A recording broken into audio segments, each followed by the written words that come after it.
Time to play the game. What up, Scroopies? What's happening? What up? Here we are back with another edition of the 321SCREW Spotlight.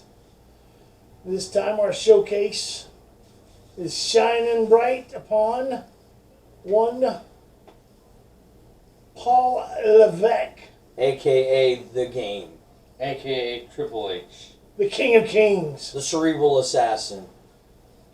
the COO of WWE, Because he is that damn good. and the guy who currently is boning Stephanie McMahon.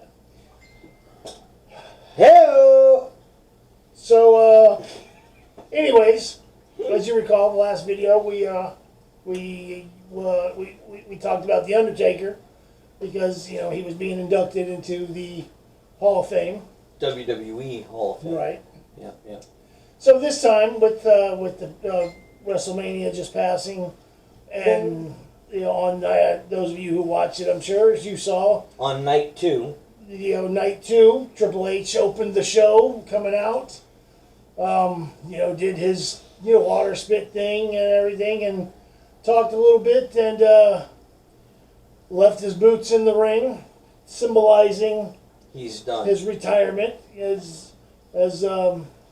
we all know, he had the heart issues, so he has said he's 99% blockage to the Widowmaker. He's definitely he's done wrestling. It's not, and I don't blame him. It's not it's not worth risk of dying in the ring for one more match, which a lot of people wanted to see one more, but I would have loved to have seen him and Cody. yeah, a lot of people would, but I understand. So in light of his official retirement, this video is going to be dedicated to the career of Triple H, which I know Joey's excited about that one because He's the best. yeah, he's the best. he's one of his favorites. He's the best. I've told Kyle that since 8th grade. He's the best. Yeah. He had He's the best.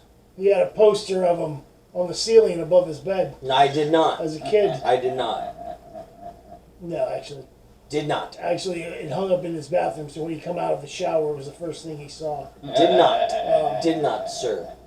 So, anyways, The Bill, he's got a big old let's poster of Bill Goldberg. In let's his room, get into it. hugging It's his Sting. Triple H. Those are his two favorites. So- Go ahead. I got He was born in. some facts here. That I wanted to just kind of talk about, touch upon the early days of his career. As we said, his real name, Paul Levesque, born in Nashua, New Hampshire. Growing up, he was at first, he was a big football fan. You mean he really didn't live in Connecticut? No, he's not from Greenwich. I mean, he probably lives in Connecticut now. Yeah, probably, Who knows?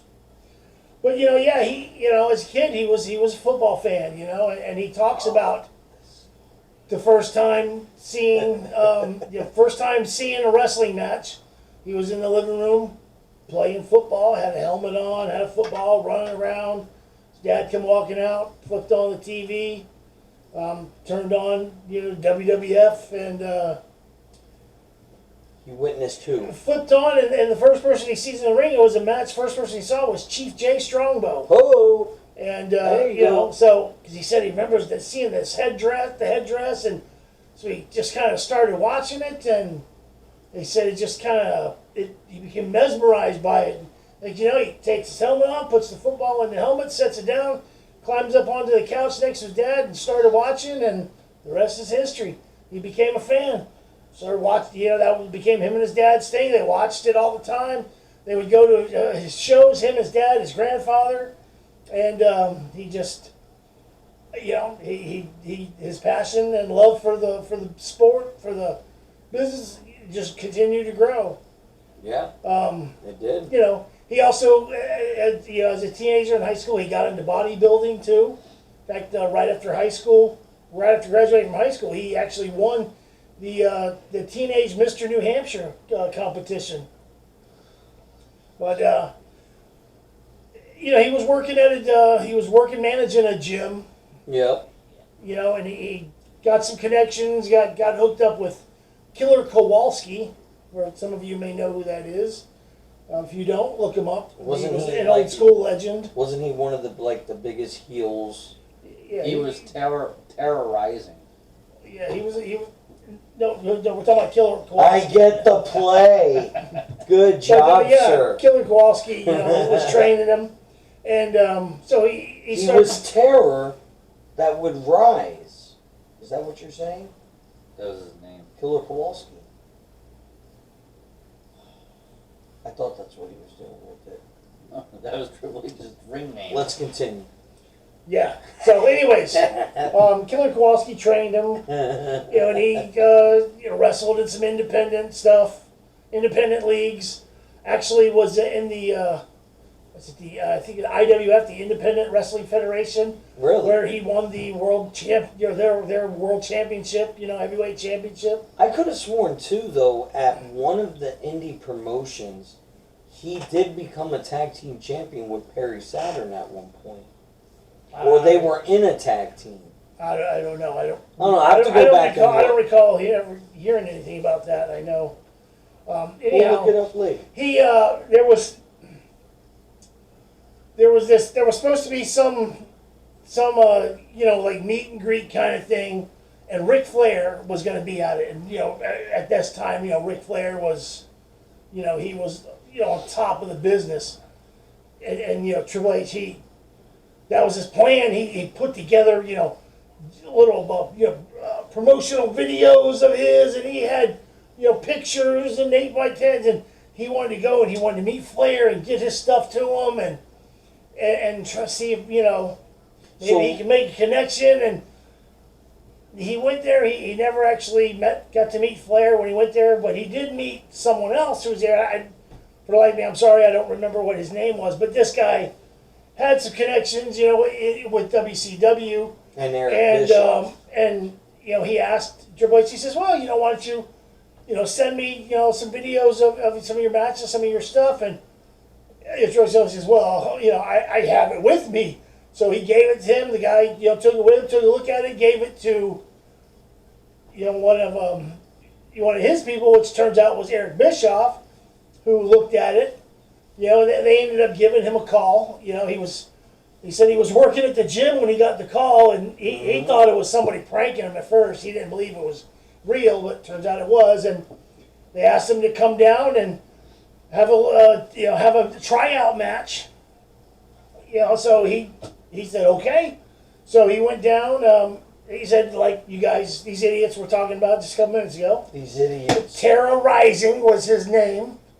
Kind of like he'll play on words. TerraRyzing. Terra Rising. You know, but had his first WCW match was against this guy named Keith Cole. You know, it was a tryout match in '94. You guys remember Keith Cole? Right? Yeah, of course. Remember Keith Cole? No. Yeah. That was No one probably does. the No one only does. match he's had. But anyways, you know, he had a match. He won. And funny thing Keith is, Cole? no, Oh. terrorizing one. Oh. And funny thing is, Triple H said after the match was over, you know, he's walking out. One of the first people that came up to him was Arn Anderson, and Arn Anderson just walked up to him and told him, he says, "Congratulations, kid." He says, "You might have just won yourself a job."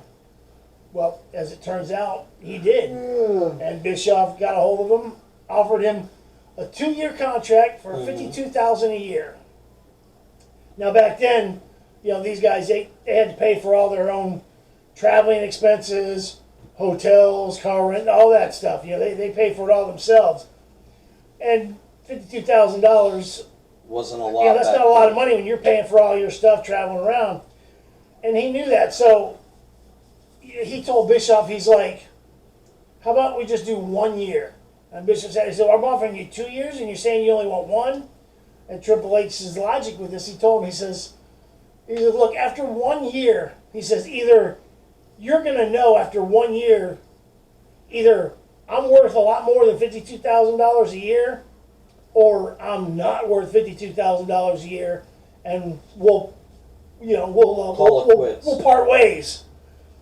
So Bischoff said, okay, cool, you got a deal. So he signed 1 year deal, $52,000. So he started wrestling with WCW, and he was doing well. He was impressing people. People were liking him. He started working out, training out at the power plant. That's where he met China. That's where Perry Saturn was down there training as well. As one of the new wrestlers trying to break into the business. Well, a lot of the WCW guys were there, right? Right. Isn't that what that was? But those were the two main names that was mentioned. Was where he met China and that Perry Saturn being there. But some of the guys that kind of took Triple H kind of sort of under their wing, so to speak, and were kind of helping, working with him, Triple H. teaching him. One was DDP. The other one was William Regal and Terry Taylor, who some of you may remember in his WWF days. He was the Red Rooster. Yes, he was. The Red Rooster. Yeah, that was his thing. He had his hair in a mohawk, and it was red. Yeah, he was the Red Rooster. No, why am I just hearing about this? I don't know. Wow. I don't know. He's been around for a while. Was he an 80s guy? Yes. 80s and 90s. Red Rooster. The early 90s. But I'll have to look him up, boys. But anyways, the Red Rooster. He credits Terry Taylor for a lot, with helping him early in his career. But so anyways, he was doing good, doing well, and he finally, when he had his first meeting with Ric Flair, they had called him and they said, we want you to come down and do some promos, cut some promos and all. And that's when he met Flair. And first thing Flair, asked him, he says, he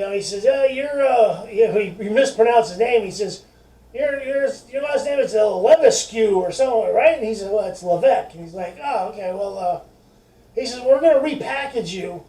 We're going to call you Jean-Paul Levesque. And you're going to be this French aristocrat who doesn't speak much English, and you speak some broken English. And Triple H asked him. He says, "But I don't speak French. How am I supposed to do this? I don't speak French." Flair told him. He said, "I don't know. That's for you to figure out. I'm just telling you what you're going to do. You have to figure out how to do it." So he became this French aristocrat, Jean-Paul Levesque. And then they ended up pairing him with William Regal, and they become a tag team. And they were kind of positioning these guys to win tag titles. They were talking about having them take the tag titles off of Harlem Heat. But this was coming up on the end of his 1 year contract though. Right. And WCW at that time was getting away from doing house shows. Yep. They were going to kind of just stick to mainly just doing TV tapings, which meant he was only going to be wrestling like 2 to 3 times a week, which he didn't want to do. He wanted to wrestle more because, he wanted to, he wanted to get better. He wanted to learn more. And that was the thing, the Regal said, about him, when they were working with him and teaching him. He said, you couldn't teach him too much. He said he was like a sponge. He just, he absorbed everything and he caught on quick. But, like you said, he knew, to get better, he was going to have to wrestle a lot and, against, the best competition. So he contacted the WWF.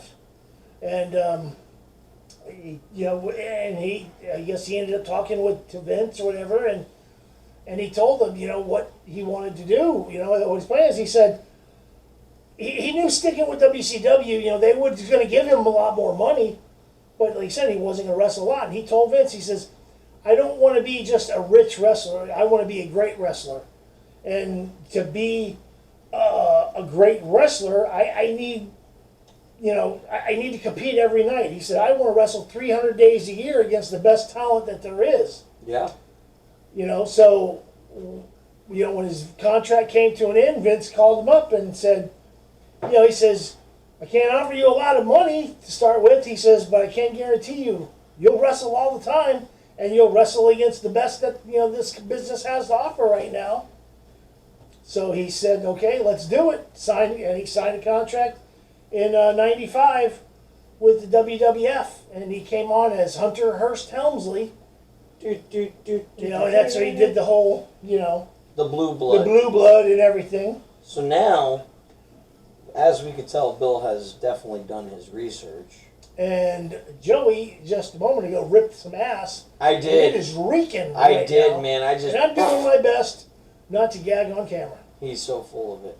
But what I want to talk about now that he is Triple H, or excuse It's hard me, to see because my glasses are fogging up. He wasn't called Triple H yet. He was just he was Hunter Hearst Helmsley. That's where the Triple H came from because he just abbreviated it. So as he went on and through the rankings, he feuded against some of the greats, even moving to the top. I mean, he had feuds with Owen Hart.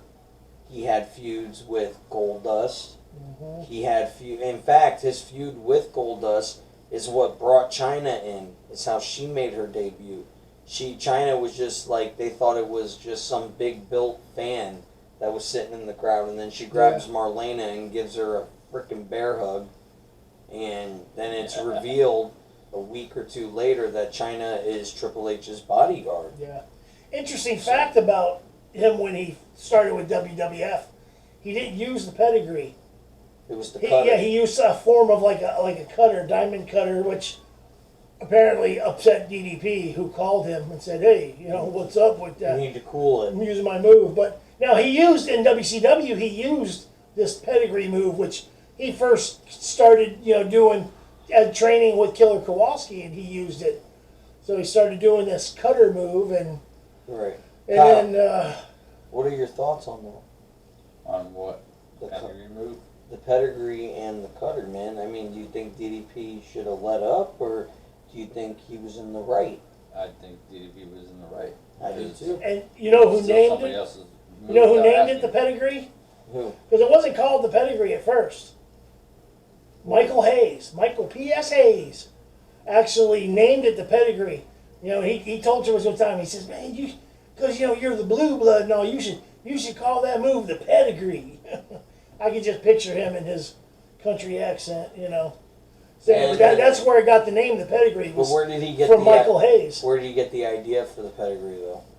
Like I said, it was something that he started working on when he was training with Killer Kowalski. Yeah, but wasn't it similar to something that Andre the Giant Yeah, but did? he didn't know that. It wasn't until years later he was watching a match between Andre the Giant and Inoki, and he saw Andre did a move that was similar to the pedigree. But he held the arms Yeah, up. he grabbed the arms and he kind of held them up like by the wrist, and he held them up like this, and he just kind of jumped up and kind of drove him face first down. It was similar, but like I said, he didn't know that time. It was just something he saw later on. I mean, that it's Andre quite had frightening used knowing that. Andre the Giant's got your arm behind your back, and he's gonna drop on your head. That would be enough to. That would scare me. That would be enough for me to quit wrestling. Yeah. So he did it was the Hunter Hearst Helmsley thing, and and then he, as we all know, he kind of progressed, moved along, and he met Shawn Michaels. Became friends with Shawn Michaels, and not just Shawn Michaels, became friends with Shawn Michaels and the whole clique. Kevin Nash and Scott Hall, Sean Waltman, and even though he wasn't in the WWF, DDP was kind of part of that little group too, because back when those guys did had some WCW runs before they got Dally in. was close with that. Yeah, Dallas was. Yeah, he was. He was like considered part of the clique. That's why when Scott Hall and Kevin Nash went to WCW, they were close with DDP. Yeah. So Well, listen to all your great information. You can see that Triple H is really smart, even from the get-go, of how to progress successfully in this type of business. And how to play the game. Which brings me to one of the scenarios that happened when he was in DX I guess when they were New Age Outlaws, X-Pac, Triple H in China. Triple H said that he never really wanted to leave the comfort zone and the fun that they were having as D-Generation X, but he had to make that leap of faith to break out of the mold and go forward as the singles competitor. Right. Very exactly. true, pal. Yeah, well exactly. said, sir. Yeah, because when they first started DX, he was, like we had talked about, Shawn, it was the original, the original, DX was Shawn, Triple H in China, and Rick Rude For a for a brief moment.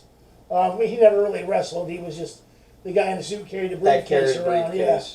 But Shawn Michaels at that time, he was the leader of DX. He was also out of control at that point. Triple H was He was the smart one. Was the sidekick, so to speak. One.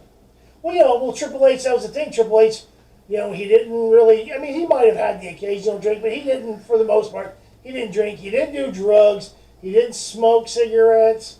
He didn't do anything. Which, funny enough, Kevin Nash, talks about how when he found out that Triple H really didn't drink, do drugs, and all that stuff, he thought, sweet, we got us a designated, a full-time designated driver. A DD. Because those guys did drink and party and did drugs and all the above.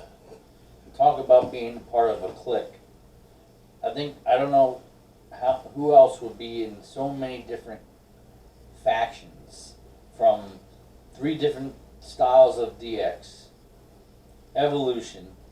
He was a part of the corporate ministry and the Ministry of Darkness at one point. And the Authority. And the Authority. He was a part of so many factions. Yeah. But, Triple H has had his involvement. But yeah, it's, he said when Shawn Michaels left. The McMahon Hamley's regime. When Shawn Michaels left DX. That counts. That's, and Triple H kind of, he stepped to the forefront then of DX. Yeah. And created, the DX that we know of that had X-Pac, the China, Road Dogg, the New Age Outlaws. And he was still, he was still part of a group, but now he was the leader. He was in charge. Yep. But then, like what Kyle said, when he decided to kind of separate himself from the DX and and go to that singles and they had singles run, they had a very big moment when they, I guess, threw the first shots for the Monday Night War. They showed up on a tank. Yeah. Because where their show was, Raw, was not that far from where. They were filming WCW Raw was and Nitro in the same so city. they drove the tank down there, and they were actually going to drive into the building where the roll-up door was, but they shut the door on them before they could get there. Like as they were going down to the, I guess, down into the bottom of the arena, and so. Till this day, that's probably one of my favorite moments with DX. And funny little side note about that. I remember I was watching an interview with Kevin Nash, and he was talking about that particular moment, and he said that him and Scott and I can't remember someone else. They were back. They were backstage when that. And it was the WCW guy.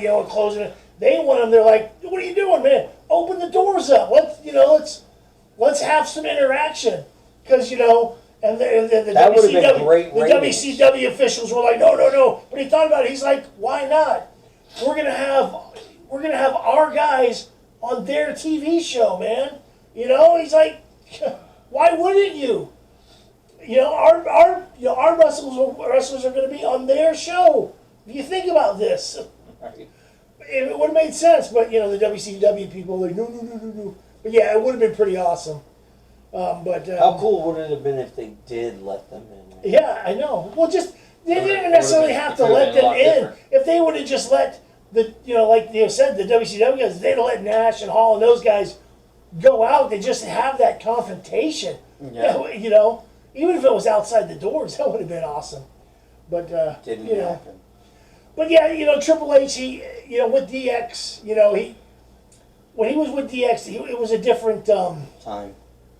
well, he was a different. It was like a different character, you know. Like he said, it was more of a like a comedic kind of, you know, persona that he had. You know what I mean? Because they did that slapstick kind of stuff. You know, like when they did, you know, the whole Nation of Domination. the press. Well, no, when they had the press conference when USA, you know, was mad. You know, and said that they couldn't say these certain words during this between, you know, this time and this time. But then after this time, from this time to this time, they could say this, but they still couldn't say that. And they did that whole promotion, you know, like press conference thing, you know, when they're talking about... Which you can watch it unedited.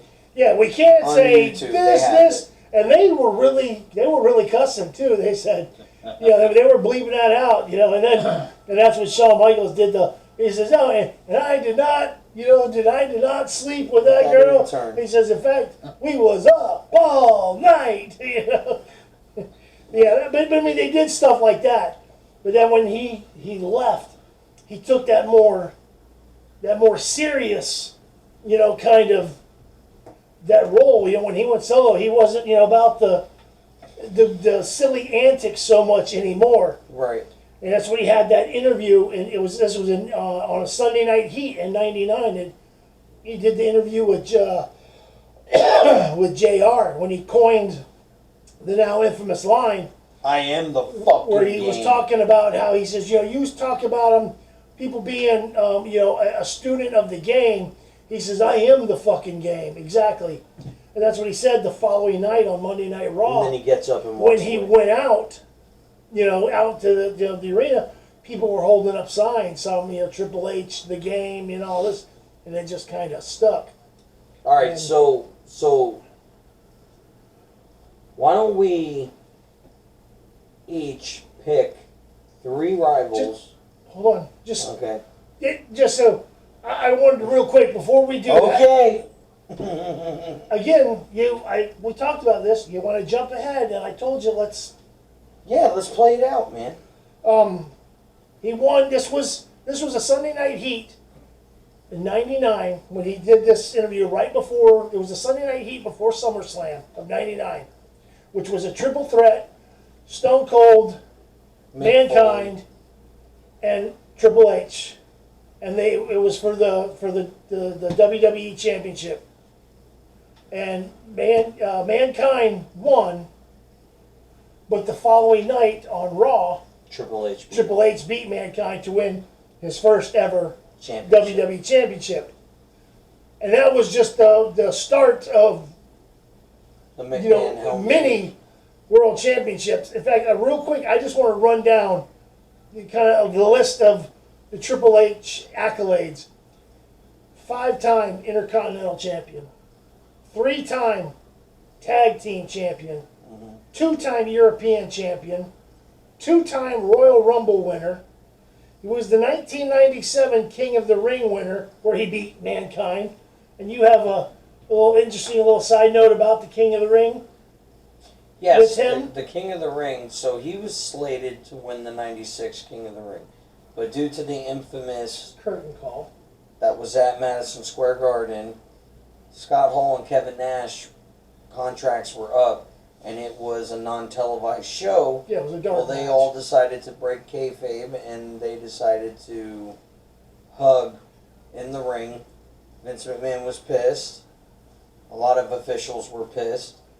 Nash and Hall were leaving. Yeah, so they there were was leaving, nothing going he on in could do to them. WCW. Shawn Michaels was world champion. It was world champion, so they couldn't do nothing to him. So Hunter took the brunt of it and was put in like stupid matches and went down the card. That was his punishment for not winning it. So because of that, though, the birth of Stone Cold Steve Austin, winning the King of the Ring that year in '96. Who'd he beat? Jake the Snake Roberts, and he became Austin 316. Says, "I just whipped your ass." Right. Now, going away from that, Triple H then finally redeemed himself. The very next year, they slated him to win the King of the Ring. So if the curtain call didn't happen, Stone Cold's push might not have happened the way it did take place. Well, the Austin 316 might not have happened the way it did. So everything kind of worked out. Exactly. And then, of course, Triple H is a 14-time world champion. And the Pro Wrestling Insider magazine voted him the most hated wrestler of the decade, 2000 to 2009. Most of his career, he was a heel. Oh, yeah. Probably One of the 85% of One it. of the best, one of the best heels of all time. Yeah. If you ask me. Oh, yeah, absolutely. I mean, he would do Absolutely. sadistic things like be the guy behind Stone Cold's guy who ran him over. He paid Rikishi to do it. Or he could go the other way and he can dress up like Kane and act like he's having sex with Kane's deceased girlfriend. Yes, that was a segment. Triple H even says he didn't really think about it once after he saw it on film, but you know they went with it. So hey, Katie Vick. Triple H is a sadistic as they Yeah. come. Is he heel? Oh, he's heel. He's heel. He's heel. He's not feuding with Natalia. Yeah. Oh, all So as you right. Nobody's gonna get that but us and his before brother when he watches this. we went to that, 'cause like you started to say, what you wanted to talk about. Did you want to share a favorite? I just real quick to go down the line because we could be here forever talking about his rivals. Just name your top 3 favorite rivals. I'm going to go first. Yeah. Okay, Triple H, Shawn Michaels, Triple H, The Rock, and Triple H, Mick Foley. Next. I'm going to say Triple H, Stone Cold Steve Austin. I'm going to say Triple H, Undertaker. Oh, yeah, that was good. And I'm going to say Triple H, Mankind. Or Mick Foley. Because You can't forget that fucking street fight at the Rumble, dude. That, to me, was an iconic match. Yeah. Same with me. My favorite Triple H rivalries are Triple H and Austin. Triple H and The Rock. Yeah, dude. And Mick Foley. probably Triple H and Mick Foley. I'd say would be my 3 favorites. I think you know the guy. Listen, even though the little that little feud that he had with Shawn Michaels was a good one. It wasn't a little. That actually went on a long time. When I think of Triple H and Shawn Michaels, I think of them more as just being buddies and partners and friends, more so than I think of them as being just as rivals. But do you remember? I know you remember watching that Monday Night Raw, 2002. Who's messing with you, Shawn?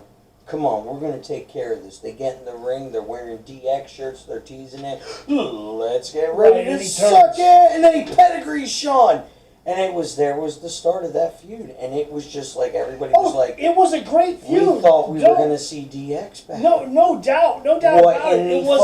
It was a great feud. And it did not happen yet. But I said, when I think of just Triple H rivals. Rivalries.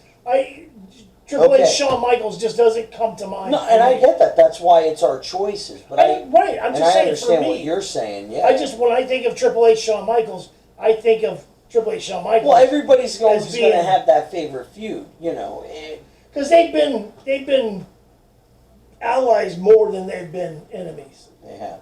Now, let's take it another step further. Top 3 matches involving Triple H. Doesn't even have to be a big rival. It could just be one that stuck out. Well, I want to go first. You go first. Because he doesn't want us to name them in case. My 3 favorite Triple H matches are Triple H versus Mankind street fight.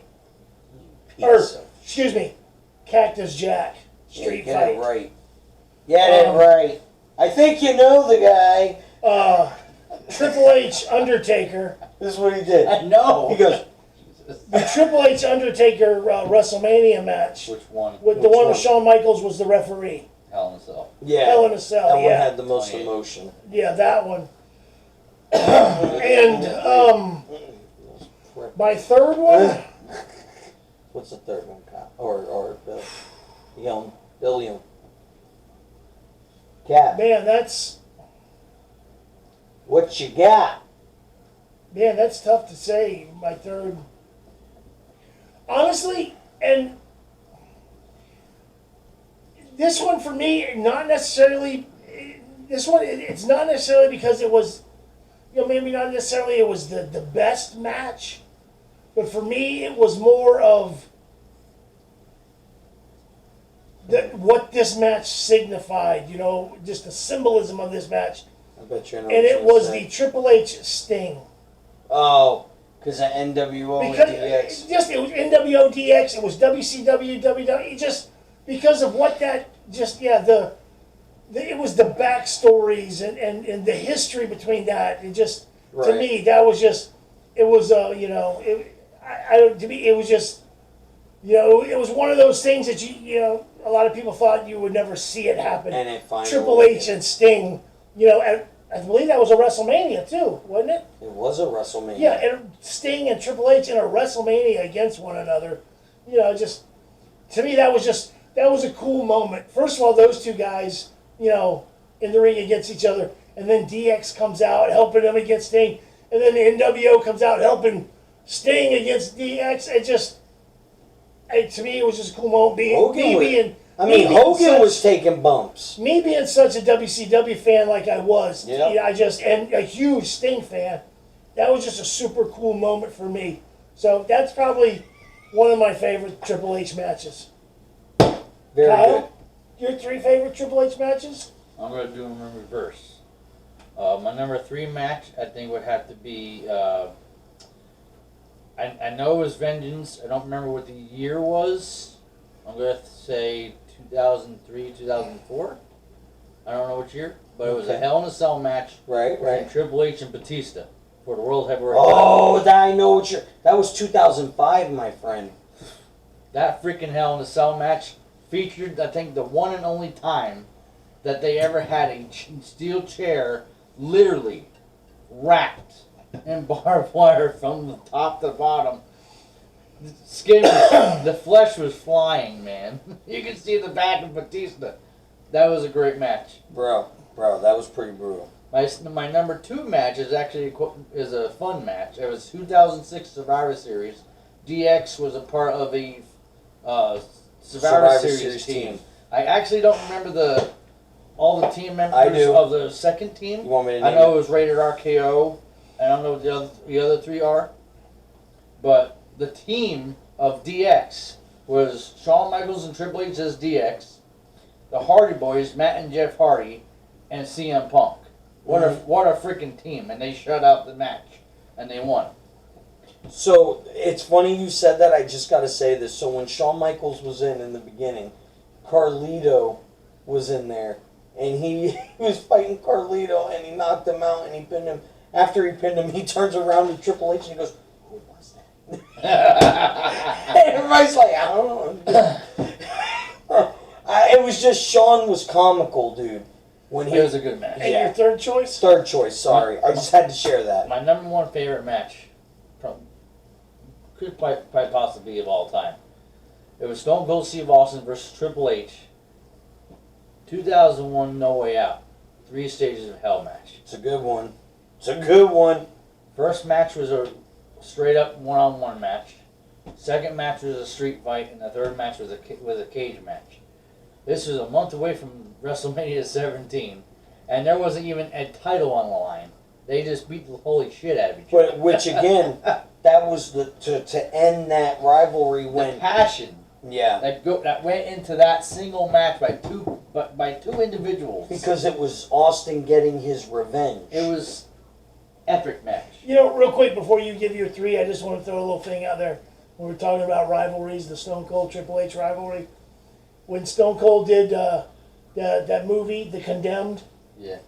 And there was that one line that he said, when Stone Cold says "Game on," Triple H in the interview said, he says, "I know that Stone Cold, when he said that, I know that he meant that for me." He probably did. And I just thought that was kind of funny. All right, my 3 matches, and I'm going to make it quick, short, simple, and to the point.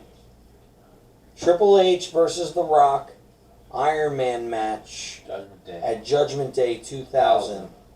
That is also the match. The Undertaker came in, interfered, and fucked it up. I'm sorry. Thanks, Kyle. Yes, The Undertaker came back and returned as the American. Pull a Joey. Oh yeah, pull a Joey. Normally it's him interrupting someone. So so the Dead Man came and debuted as the biker. Also, it was 1 hour match and it went to the end of the time limit and it ended with Special guest referee was Shawn Michaels. yeah, and it ended with The Rock getting disqualified because Taker came in. But anyways, great match. I also would say, I want to say Triple H versus Shawn Michaels last man standing match at the Royal Rumble 2004. You know, the one where the murderer won the Royal Rumble. That one. So, it was a last man standing match. And it ended like in a draw. It was a draw. It was a draw, and the blood was just everywhere. But that was probably one of my favorite matches. And then if you're going to go with my final pick, Bill already said it, but the match with him and Cactus Jack, Royal Rumble 2000, Street Fight. Yes, Street Fight. So, God what's forbid. just, tell you some of your favorite just Triple H moments. When he pedigreed Stephanie and said he wants a divorce, acting like he was going to marry her because she lied and said she was pregnant, but then she wasn't. And then in real life, they had 3 girls. Yeah. That's one of my favorite moments. Kyle? One of my favorite moments was when he interrupted tests. Stephanie McMahon wedding. Not if we, but how many times did we consummate the marriage? When he showed the video that they actually got married at the drive-thru. Say hello to the new Mr. and Mrs. Helmsley. One of my Hunter favorite versus Triple H Helmsley. moments was, and we've talked about this before, was when he came out, when The Undertaker was in the ring. Not a word was spoken between the two of them. They just stood there, stared at each other. And then looked up at the sign. WrestleMania sign, looked back at each other. Everybody knew. That was going into WrestleMania 27. Such a cool moment. It was. When another one that I always remember with Triple H is when he came back after I think tearing his quad the second time, and he came back out and he's got on the jean jacket. No, that was the first time. Was that the first time? Yes, that was the first And he come out wearing the jean jacket, and it was just such a huge fucking. Well, he was gone for 9 months. And you want to know something? This is just one thing I wanted to pick up, and I always wondered this, and I wish he was there for that storyline because he got injured. Unfortunately, we never got to see where Triple H would have been played into the invasion angle. Yeah. That would have been kind of unique. I honestly think he would have been WWE. And of course, one of the other moments I talked about earlier. I don't know, because Stephanie was the one who owned ECW. Was the press conference with him and Shawn about the words they can't say and all that stuff. With the intern, he was up all night. Yeah, that's another one. Well, I mean, fellas, the fact is, he is who he says he is. He's accomplished probably more than most wrestlers would have ever been able to accomplish in their career. And, I mean, he is a legend. He will be, even though he's been entered in the Hall of Fame as DX. And as Evolution. Has Evolution been entered? No. I thought Evolution went in. No. They probably will be. I'm sure. So Triple H, though, will get his own. Oh, and I think that'll happen next year. I could, because he just retired. He just retired. I think in WrestleMania next year he'll get entered. Okay, here's a question. Who inducts him? Maybe Vince. Shawn. Maybe It won't be Vince. Shawn Michaels. I don't think it'll be Vince. You think it'll be Stephanie? I think Shawn Michaels. I think it's going to be Shawn Michaels. I'm with Kyle. I think Shawn Michaels. Well, I mean, inducts him. Triple H inducted Shawn Michaels. Yeah. So it's only right. I think Shawn Michaels inducts him. But Triple H is the truth. He was one of my favorite of all time. It sucked as a little kid, thinking back when you're a little kid and then you see him put his boots down. But It was his time. Yeah. It was his time. It was. So thank you, Triple H. Thank you, Time Hunter. to end the game. You are who you say you are. And I don't care what anybody said. Yeah, they were jealous of you, but tell me not one of them would have done it right the way you did it. Right. So, Well, what do you say, guys? This has been one hell of an edition of the Spotlight for the 321 Screw. Absolutely. I enjoy doing these when we talk about the different wrestlers. You know, and we got, like I said, we've chose, you know, some people that, you know, we want to do spotlights on in the future. So, I mean, you can look forward to Stone Cold, Mankind, you know, Mick Foley, Ric Flair, Sting. Who else? The Rock, wasn't it? Brooklyn Brawler. Doink the Clown. Oh, yeah. Oh, and Hornswoggle. Bastion Booger. The Goon. Gobbledygookers. Oh, no doubt. Red Rooster. No doubt. No Red doubt. Rooster. Kurgan. Kurgan! Everybody come see the greatest show. But no, in all seriousness, yeah, we said we're gonna, you know, we want to do some of these, you know, we're kind of shine the spotlight and talk about careers. Hulk Hogan. And make sure you. Oh yeah, he probably talked about. Make sure you hit that subscribe button. Yeah. Ring the bell. Give us Give us a the thumbs up. And thank you for tuning in once again. on the 2, 1 Screw. It's all about the game. So I can play it. Deuces.